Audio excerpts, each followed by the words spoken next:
Jadi sebetulnya tuh yang benar yang mana sih? Jadi ragu-ragu kita. Padahal Allah sudah berikan hidayah, fitrat Allah allati fatarana sa'alaiha la tabdila li khalqillah. Kita sudah yakin dengan akidah yang kita miliki, akidah salimah yang kita yakini, ibadah sholihah yang kita jalani, sebetulnya itu sudah cukup untuk jadi benteng. Tapi karena digempur terus, diserang terus, kita goyah.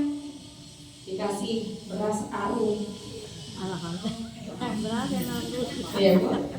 Dikasih Indomie 1 kardus. Nah sekarang mah lagi nggak model pilkada, jadi nggak ada kiriman beras. Maseno beras, bako, duit itu macam gitu ya Bu. Jadi banyak upaya yang dilakukan oleh mereka. Ya sejatinya mereka berusaha menyesatkan kita, tetapi dengan akidah yang kita miliki, insya Allah kita akan tetap teguh menjadi umat Nabi Muhammad SAW. Berikutnya ada beberapa pertanyaan yang diajukan kepada ahli kitab, kepada Yahudi dan Nasrani. Pertanyaan yang pertama, ya ahlal kitab lima takfuruna bi ayatillahi wa antum tashhadun. Sebetulnya pertanyaan ini pertanyaan sia-sia sih Bu. Ya. Kenapa? Innallaha sami'un alim. Allah Maha mendengar, Maha mengetahui. Gitu. Allah udah tahu, bahkan memang Allah sendiri yang bikin mereka tambang. Tapi ayat ini diturunkan untuk mengingatkan kepada kita bahwasanya kita nggak boleh pasrah. Kita tetap harus berusaha, kita tetap harus berikhtiar. Apa yang ditanyakan oleh Allah di mata takfurun?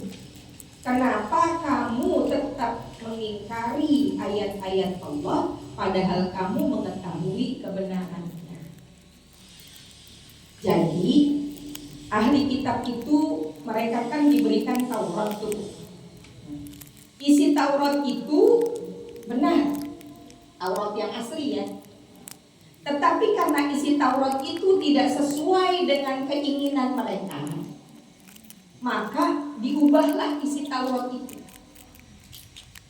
Ya, jadi Taurat yang beredar sekarang itu bukan Taurat yang asli. Isinya semua dirubah, diputar balikan. Termasuk berita tentang kenabian Muhammad SAW. Jadi kalau di dalam Taurat aslinya sudah diceritakan nanti akan ada turun Nabi akhir zaman yang ciri-cirinya seperti ini, sifatnya seperti ini, terlahir dari keluarga seperti ini, gitu ya. Itu di kitab Taurat revisinya mereka nggak ada. Sehingga ketika betul Nabi Muhammad hadir di Jazirah Arab saat itu, mereka mengatakan mana nggak ada di Taurat. Kenapa? Karena Taurat yang ada adalah hasil tulisan tangan mereka, kemudian mereka informasikan hada min indillah. Ini Taurat dari Allah. Padahal bukan. Yang aslinya sudah mereka buat. Nah, pengingkaran mereka ini dipertanyakan oleh Allah Subhanahu wa Ta'ala. Kenapa? Kok udah tahu kebenaran tapi tetap memilih menjadi orang yang ingkar terhadap kenabian Nabi Muhammad SAW. Alhamdulillah, semoga kita enggak, ya Bu. Kalau memang kita sudah tahu, sebagaimana doa kita, Allahumma arinal haqqo haqqon warzuqna tiba'ah, gitu ya Bu. Ya Allah, tunjukkanlah yang benar itu benar dan izinkan karuniakan untuk mengikuti kebenaran. Terkadang kita sulit untuk menerima kebenaran. Karena memang kebenaran itu pahit. Yang namanya obat itu nggak enak. Sambil kok enak nggak? Tapi buat orang yang sakit jadi obat. Jadi terkadang dalam kehidupan sehari-hari pun, gitu ya, untuk menerima kebenaran kita tuh harus apa ya? Banting tulang peras kan? Padahal itu kebenaran. Kita justru lebih mudah untuk menerima yang batil, yang salah. Padahal Warzukna ijtinabah, kita minta kepada Allah, tolong dong dijauhin sejauh-jauhnya. Dekat aja jangan, apalagi kita ngikut melakukan kejahatan tersebut. Ngaji, ya, contohnya mah yang biasa-biasa aja dah, gitu ya. Ngaji baik nggak? Baik. Tapi kenapa banyak orang yang susah buat ngaji? Lebih seneng kenapa? Lebih seneng rebahan, lebih seneng nongki di kafe, lebih seneng jalan-jalan. Kenapa? Itu hati. Karena begitu ngaji konten kita merah semua. Sama seperti kenapa banyak orang yang belum melaksanakan ibadah haji. Dulu, kalau sekarang mah orang rebutan. Dulu orang itu berat untuk melaksanakan ibadah haji. Kenapa? Takut ntar dibales. Artinya gitu. Gue di dunia belangsak, ntar gue berangkat ke sana dibales semua yang habis gue. Ya makanya sebelum ke sana yuk dicuci dulu. Kesalahan-kesalahannya, kekurangan-kekurangannya yuk ditutupi dulu, diperbaiki dulu semuanya. Jadi ketika menghadap ke rumah Allah sudah dalam keadaan yang ringan, sudah dalam keadaan suci, tidak ada yang perlu ditakutkan.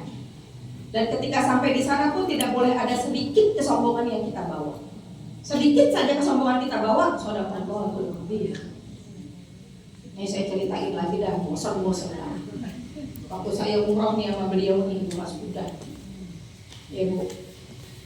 Jadi berapa kali umroh bawa jamaah terus Bu. Kanan jamaah, kiri jamaah. Kita kan masih muda waktu itu ya Bu ya. Jalannya masih lebar. Yang kita bawa nenek-nenek. Kan kudunya ngikutin dia dong. Nggak bisa kita gancang. Kita gancang dia. Dua kali umroh Bu. Umroh yang ketiga saya bilang sama kakak saya, kita umroh diam-diam yuk. Jangan bilang-bilang. Iya, soalnya kalau tahu saya umroh lagi, pada ngikut lagi, gue nggak nyaman lagi nih. Pengennya kan nikmatin sendiri gitu ya Bu, umroh fokus sendiri, nggak ngurusin jamaah gitu, walaupun perginya bareng jamaah. Sama Allah langsung ambil mikot dari asar ke zuhur gitu. Begitu masuk ke Masjidil Haram, pintu utama ada yang masih 5 Bu, dijagain sama asar. Kalau bisa masuk, syukurin. Masih jam 5, nenek-nenek saya tinggal, saya langsung hilang mangkok saya berdua. Bahkan kita masih muda, hilang, sombong. Niatnya salah nggak Bu? Salah. Nggak salah. Orang saya mau umroh, tapi saya umroh nggak mau digondelin sama jamaah. Saya mau sendiri, mau mangkok saya doang, gitu. Biar cepet, gitu lah. Biar set selesai. Naik lantai 2, jagain lagi asal, syukurin. Mulai di situ mulai istighfar dengan mangkok saya.